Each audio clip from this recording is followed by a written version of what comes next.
Welcome to another edition of Performance TV, where we are always looking for better ways, more ways to improve performance. And Bob Riley with Diesel Site.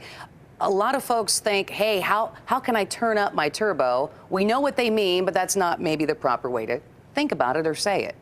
What they're looking for is a way, how do I make more power? How do I make more boost?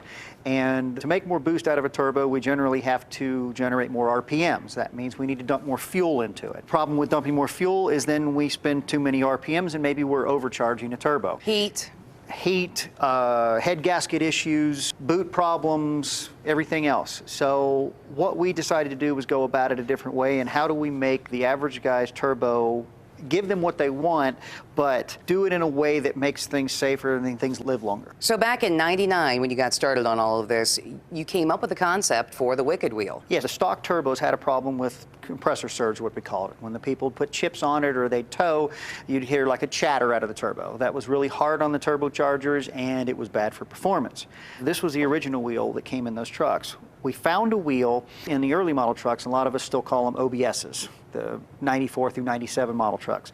And this wheel was an OEM wheel in that truck. It handled surge better, so we used it in the late model trucks, and we wanted to create a cool marketing name for it, and somebody thought it looked wicked, so we called it the Wicked Wheel. And have taken the Wicked Wheel all the way to billet. First of all, I can't believe how light this is. I mean, we're talking billet, but with the CNC and everything, and with less weight, hey, we're talking about things are going to move faster. Going to billet gave us the ability to reprofile the wheel completely. It's got a bigger inducer, the hub's smaller, the blades are taller, and the profiling of the blades are actually different. So it completely eliminates surge, and the spool up is almost twice as fast. The drive pressure on the turbo, or the efficiency as we call it, is better, okay, and boost is higher. What do we have going on here? This looks like it's twin, but it's all into one. In the 2011 model Ford 6.7, Garrett came out with a new turbocharger, and it's actually a twin turbo, but it's a single shaft with a twin compressor wheel on it. By allowing two small turbo wheels, you get twice the spool up time, but you're moving the air of two small turbos. It's similar to in the old days when we would have a tiny turbo on each side of the manifold. Same concept, but a small package. So we have air going in not only here, we have air going in here. And one air going out, correct. One outlet. So you got two feeds, one for each compressor wheel. These are pretty easy to change, too. Yes, they are. But this is something that Diesel Site has come up with. We take a look at the factory wastegate controller. This thing is losing a lot for folks compared to what you guys have come up with. What we have there is our Turbo Master, and it replaces the factory wastegate controller on wastegated turbos. Not every turbo has a wastegate, but the ones that do, we are developing them for the Duramax, the Powerstroke, and the Cummins. And what it allows it to do is we can precisely control what boost pressure we want to run, or the maximum boost pressure, without losing any drive pressure up until that point. Okay. I say we go ahead and see how easy it is to put a Wicked Wheel in.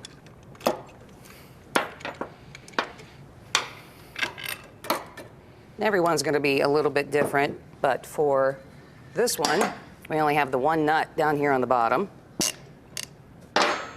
In addition to the Wicked Wheel, you've developed some pretty cool stuff. Yeah, we've developed a new line of compressor hoses. They're the turbo boots that everybody's used to seeing on their trucks. We make them for all the different models of diesel pickup trucks. What makes ours special is the factory boots are basically just a layer of silicone with a polyester fiber in the middle of them. They break down from the oil from the crankcase vent systems, and they don't hold pressure very well. Ours is a 4-layer core, which is actually, the fiber in it is aramid, which is the same material we use in bulletproof vests. It handles heat and pressure very well. Then the inner liner is actually fluoroelastomer, which it's commonly used in high pressure, high temperature O-rings. Okay. And inside that is actually another layer of aramid fiber in there for protection. And you just got a set of those back that had gone 600,000 miles? 600,000 miles, and he swapped them out for a brand new set because I said I'd like to see them. Whether you have the Cummins, the Duramax, or the Powerstroke, you guys have something for everybody. We can hop on your website. You sure can, dieselsite.com. All right, we'll have more coming up on Performance TV.